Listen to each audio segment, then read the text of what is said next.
Hi hello నమస్తే welcome to our channel ఇదే నిజం. నేను మీ శాన్వి.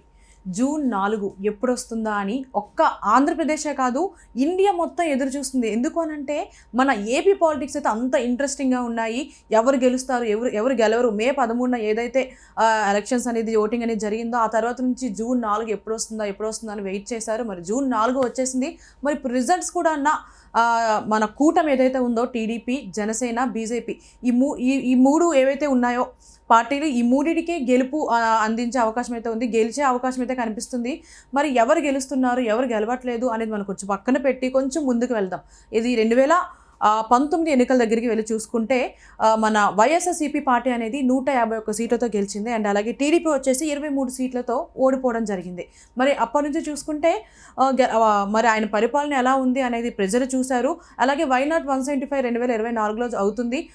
175 సీట్లు మేమే గెలుస్తామని చెప్పేసి చాలా ధీమాగా చెప్పడం జరిగింది. మరి వాళ్ళ పరిపాలన ఎలా ఉంది, మెయిన్గా వాళ్ళకి ఎఫెక్ట్ అయ్యే ప్లేసెస్ ఏవైతే పార్ట్స్ ఏ ఉన్నాయంటే మద్యపాన నిషేధం అన్నారు, అది జరగలేదని చెప్పేసి అన్నారు. కానీ వాళ్ళు ఏంటి అంటే 99% వరకు మేము మా మేనిఫెస్టో ఏదైతే ఇచ్చామో దాన్ని మేము నెరవేర్చాము అని చెప్పారు. బట్ ప్రజలు నిజంగా వాళ్ళకి వైఎస్ఆర్సీపీ పార్టీ హెల్ప్ చేసిందా, వాళ్ళ పరిపాలన బాగుందా లేదా అనేది మరి ఈరోజు రిజల్ట్స్ చూస్తే అర్థమవుతుంది. 2024లో వైనాట్ 175 కాదు, చాలా ఘోరంగా అసలు ఈ రిజల్ట్ అనేది వైసీపీ పార్టీ వాళ్ళు కూడా ఎక్స్పెక్ట్ చేయలేదు. అండ్ అలాగే ఈ గెలుపు అనేది టీడీపీ పార్టీ వాళ్ళు కూడా ఎక్స్పెక్ట్ చేయలేదు. మరి ఇంకా కొంత టైం ఉంది ఎవరు గెలుస్తారని తెలియడానికి. కానీ ఇక్కడ రిజల్ట్స్ చూసుకుంటే మెయిన్గా ఈ కూటమి గెలిచే అవకాశం అయితే ఉంది. అండ్ 2019లో ఏదైతే వైఎస్ఆర్సీపీ గెలిచిందో కొంచెం ముందుకు వెళ్ళి చూసుకుంటే మెయిన్గా ఈ ఓటమికి మెయిన్ కారకులు ఎవరున్నారు అంటే కొడాలి నాని అండ్ అలాగే రోజా గారు అండ్ అలాగే అంబటి రాంబాబు, ఇంకొకరు ఎవరు అని అంటే అనిల్ కుమార్ యాదవ్. ఈ నలుగురు ఓటమికి మెయిన్ పార్ట్ పోషించారు అని చెప్పేసి నా ఉద్దేశమే కాదు, ప్రజలు కూడా ఇది గ్రహించే ఉంటారు. ఎందుకంటే వీళ్ళు ఎక్కడ మీటింగులు పెట్టినా, ఎక్కడ సభలు పెట్టినా సరే ఒక్కటే భజన ఏంటి అంటే బూతులు. ఒక పక్క టీడీపీ మన చంద్రబాబు నాయుడు గారు ఎవరైతే ఉన్నారో వాళ్ళ ఫ్యామిలీ గురించి మాట్లాడడం, ఇంకో పక్క మన జనసేన పార్టీ అధినేత ఎవరు పవన్ కళ్యాణ్ గారి గురించి పిల్లల కోసం మాట్లాడడం, ఇదే తంతు పెట్టుకున్నారు ఈ నలుగురు కూడా. ముందుగా కొడాలి నాని గారు తీసుకుంటే 2004లో టీడీపీ నుంచే ఆయన రాజకీయ ప్రస్థానం అనేది స్టార్ట్ అయింది. టీడీపీ 2004లో, 2009లో, అలాగే 2014, 2019 ఈ 4 సార్లు కూడా అసలు ఓటమి అనేది లేకుండా కంటిన్యూస్గా గెలవడం అనేది చూశారు. ముఖ్యంగా ఈ రెండు సార్లు చూసుకుంటే 2004, 2009లో టీడీపీ తరపున గెలిచారు, తర్వాత ఈ వైఎస్ఆర్సీపీ పార్టీ తరపున గెలిచారు. ఓకే, కానీ ఇప్పుడు 2019 నుంచి చూసుకుంటే ఒక్కటే పని ఆ కొడాలి నాని గారికి ఏంటి అంటే బూతులు. ఆయనకి ప్రజలు కూడా ఒక పేరు పెట్టడం జరిగింది, బూతుల శాఖ మంత్రి అని చెప్పేసి. అంటే ఆయన తిట్టడం వల్ల ఏమవుతుందో తెలియదు. కానీ ఇప్పుడు ప్రజలు ఏంటి అంటే అతను కూడా ఓడిపోయే పరిస్థితి అయితే కనిపిస్తుంది. ప్రజలు గ్రహించారు. ఈయన ఏంటి అంటే ఏదైనా మీటింగ్లు పెడితే ప్రజలకి ఏం చేస్తాము, ఏం చేయగలము, ప్రజలకి ఎలాంటి హామీలు ఇస్తాము అనేది చెప్పడం మానేసి చంద్రబాబు నాయుడు గారి ఫ్యామిలీ గురించి, లేదు అంటే పవన్ కళ్యాణ్ గారి పెళ్ళిళ్ళ గురించి మాట్లాడడం, బూతులు. సో ఈ కుట్ర రాజకీయాలు ఏవైతే వీళ్ళు చేశారో, ఈ బూతుల రాజకీయాలు ఏదైతే చేస్తారో దాన్ని ప్రజలు కూడా సహించలేకపోయారు. అండ్ అలాగే మంత్రి రోజా గారు చూసుకుంటే మంత్రి రోజా గారు మరి ఆవిడ మంత్రి అవుతారా లేదా అని తెలియదు. సో మంత్రి అనేది పక్కన పెట్టేసి రోజా అనేది మనం ప్రస్తావిద్దాం. మరి రోజా గారు చూసుకుంటే ఆవిడ కూడా నగరిలో ఆవిడ పోటీ చేయడం జరిగింది. అక్కడ కూడా ఆవిడ ఓటమి అనేది కనిపిస్తుంది. ఇప్పటి వరకు వచ్చిన రిజల్ట్స్ అనేది చూసుకుంటే ఆవిడ ఓటమినే కనిపిస్తుంది. ఆవిడ కూడా జగన్మోహన్ రెడ్డి గారి అండని చూసుకుంటూ నోటుకొచ్చింది మాట్లాడడం, జగన్మోహన్ రెడ్డి గారు నా అన్న అని చెప్పేసి, పవన్ కళ్యాణ్ గారి పెళ్ళిళ్ళు, ఈవిడ కూడా ముఖ్యంగా పవన్ కళ్యాణ్ గారి పెళ్ళిళ్ళు. ఆయన ఎన్ని పెళ్ళిళ్ళు చేసుకుంటే ఆయనకెందుకు, వాళ్ళ పెళ్ళాలకే లేని బాధ వీళ్ళకేంటి, ఈ నలుగురికి ఏంటి నాకు అర్థం కావట్లేదు. పవన్ కళ్యాణ్ గారి పెళ్ళాల గురించి వాళ్ళు కూడా ఒక వీడియో చేసి చెప్పడం జరిగింది. మమ్మల్ని ఎందుకు ఇన్వాల్వ్ చేస్తున్నారు, మా లైఫ్ మేము చూసుకుంటున్నాం అని చెప్పేసి చెప్పడం కూడా జరిగింది. అయినా కూడా వీళ్ళు ఎక్కడ తగ్గట్లేదు, మేము తగ్గం, మాకు జగన్మోహన్ రెడ్డి గారు సపోర్ట్ ఉంది, మాకు మా అన్న సపోర్ట్ ఉంది అని చెప్పేసి విర్రవీగిపోయారనమాట. ఇంకో పక్క అంబటి రాంబాబు గారు కూడా ప్రతి ప్రెస్ మీట్లో కూడా మేమే గెలుస్తామని చెప్పేసి అనడం, లేదంటే చంద్రబాబు నాయుడు గారి గురించి తిట్టడం, ఇట్లా ఈయనే కాదు అనిల్ కుమార్ యాదవ్ అని చెప్పాను కూడా, అతను కూడా ఈ నలుగురు కూడా వీళ్ళనే టార్గెట్ చేస్తూ, సో ప్రజలు దీన్ని చూసి విసిగిపోయారు. ఈ తిట్టడం కానివ్వండి, ఒక పక్క గుడివాడలో, అలాగే నగిరిలో, అలాగే వీళ్ళు ఈ నలుగురు ఎక్కడైతే పోటీ చేశారో అక్కడ చూసుకుంటే వీళ్ళకి ఓటమి అనేదే కనిపిస్తుంది. సో మరి వీళ్ళు గెలుస్తారా లేదా అనేది పక్కన పెడితే ఇప్పుడు వైఎస్ఆర్సీపీ ఒకవేళ ఓడినట్లయితే అని ఎందుకు ఇప్పుడు రిజల్ట్స్ చూసుకుంటే ఓటమే కనిపిస్తుంది.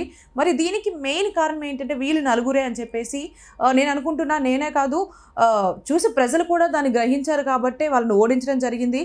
వాళ్ళు మరి ఇప్పుడు ఈ రిజల్ట్ ఫైనల్ అయ్యాక ఎవరు గెలుస్తారనేది చూడాలి. సో మెయిన్గా ప్రతి ఒక్కళ్ళు చూసుకుంటే ఇప్పుడు ఎన్టీఆర్ భవన్ దగ్గర చూసుకున్నా, లేదంటే ఏపీలో ఎలక్షన్స్ జరుగుతుంటే తెలంగాణలో హడావిడి జరుగుతుంది. తెలంగాణలో టీడీపీనే గెలవాలి, కూటమే గెలవాలి అని చెప్పేసి గొంతు చించుకుంటున్నారు. మరి ఈ గెలుపు ఓటమి అనేది ఇంకొంతసేపట్లో అయితే జరగబోతుంది. బట్ ఒకవేళ వైఎస్ఆర్సీపీ పార్టీ మాత్రం ఓడిపోతే వీళ్ళ నలుగురి నోటి దురుసు వల్లనే ఇప్పుడు ఈ పార్టీ ఓడిపోయే సిచ్యువేషన్ అయితే కనిపిస్తుంది. సో ఇప్పటికన్నా వాళ్ళ నోరు అదుపులో పెట్టుకొని ఉంటే ఖచ్చితంగా ప్రజలు ఆదరిస్తారు. ఎందుకంటే కొడాలి నాని గారు 4 సార్లు గెలిచారు అంటే అది చిన్న విషయం కాదు. ప్రజలు ఎంతగానో నమ్మారు కాబట్టే 4 సార్లు గెలిపించారు. కానీ ఆయన నోటి దురుసు వల్ల ఏంటి అంటే నోటుకొచ్చింది మాట్లాడడం, ప్రజలు కూడా దాన్ని తట్టుకోలేకపోయారు.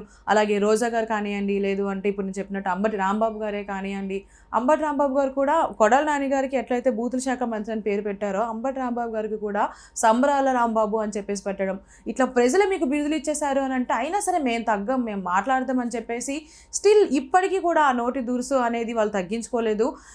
మరి రిజల్ట్స్ కూడా ఇంకొంత టైం మాత్రమే ఉంది. కొంత టైంలో టీడీపీ, జనసేన, బీజేపీ ఈ కూటమే గెలుస్తుందని చెప్పేసి బలంగా చెప్తున్నారు. మరి ఎవరు గెలుస్తారు అనేది అయితే చూడాలి. ఒకవేళ గెలిస్తే నా హార్ట్ఫుల్గా నేనైతే వాళ్ళు కంగ్రాచులేషన్స్ చెప్తున్నాను. అండ్ మీకు కూడా నలుగురికి కూడా నేను చెప్పేంత స్థాయిలో లేను, ఎందుకంటే వాళ్ళు మంత్రి పొజిషన్ వరకు వెళ్ళారు కాబట్టి. సో వాళ్ళకు కూడా ఒకటే చెబుతాను, ఇంకా ఈ 5 సంవత్సరాల పాలన ఉంది. ఇప్పటికన్నా సరే మీ తప్పు గ్రహించి ప్రజలకి ఏమి చేస్తే ప్రజలకి మంచి జరుగుతుంది, ఏపీ ప్రజలకి ఎలా డెవలప్మెంట్ అవ్వాలి.